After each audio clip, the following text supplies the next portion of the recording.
Hi friends, எல்லோருக்கும் Sun Sanghis kitchen சார்பில் வணக்கம். இன்றைக்கி சன் சங்கீஸ் கிச்சனில் என்ன பார்க்க போகிறோன்னா கருவேப்பிலை ஜூஸ். அதுக்கு தேவையான பொருள் என்னன்னு பார்த்தோன்னா கருவேப்பிலை, ஒரு 2 இன்ச்சு சைஸ் இஞ்சி, கொஞ்சம் கருப்பட்டி இல்லாதவங்க நாட்டு சர்க்கரை யூஸ் பண்ணிக்கோங்க. இப்போ அதை எப்படி செய்யலான்னா, இது 3ஐயும் நாம் மிக்சியில் அரைச்சிக்கிறோம். மிக்ஸி ஜாரில் போட்டு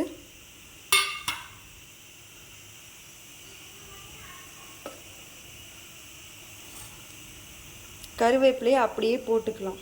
அரைச்சிரும் மிக்ஸி. அப்படியே அரைச்சி குடிக்கிறதுனால எவ்வளோ ஸ்ட்ரென்த்து நம்மளுக்கு கிடைக்கும். இப்போ கருப்பட்டியை உள்ளே போட்டுட்டோம், இஞ்சியும் உள்ளே போட்டுட்டோம், கருவேப்பிலையும் உள்ளே போட்டுட்டோம். இப்போ தண்ணி கொஞ்சம் ஊற்றிக்கலாம். ஊற்றிட்டு நாம் அரைச்சிட்டு வந்துடலாம் மிக்சியில்.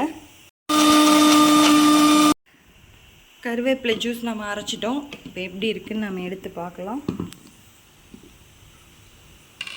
இதை வடிகட்டிட்டு நம்ம வேணால் இன்னும் கொஞ்சம் தண்ணி ஆட் பண்ணி டம்ளரில் ஊற்றிக்கலாம். இருங்க, ஜூஸை நாம் வடிச்சிடலாம். வடி எடுத்து வச்சுட்டு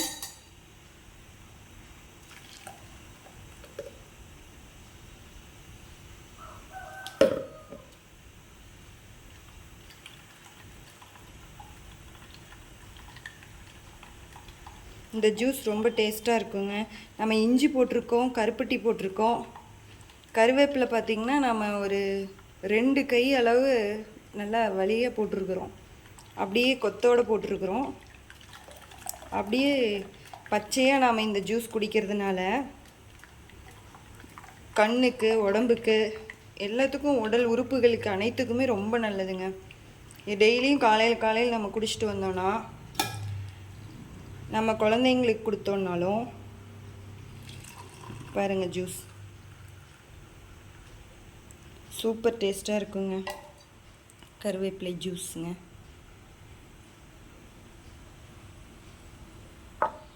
காலையில் டெய்லியும் நாம் குழந்தைங்களுக்கு கொடுத்தாலும் நாம் குடித்தாலும் ஃபோன் பார்த்து குழந்தைங்க கண்ணுக்கு எடுத்து வச்சுருக்காங்க.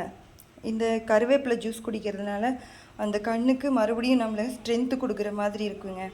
இந்த கருவேப்பிலை ஜூஸ் நீங்களும் வீட்டில் செஞ்சு சமைச்சு பார்த்துட்டு எப்படி இருக்குன்னு சொல்லுங்கள், குடிச்சு பார்த்துட்டு.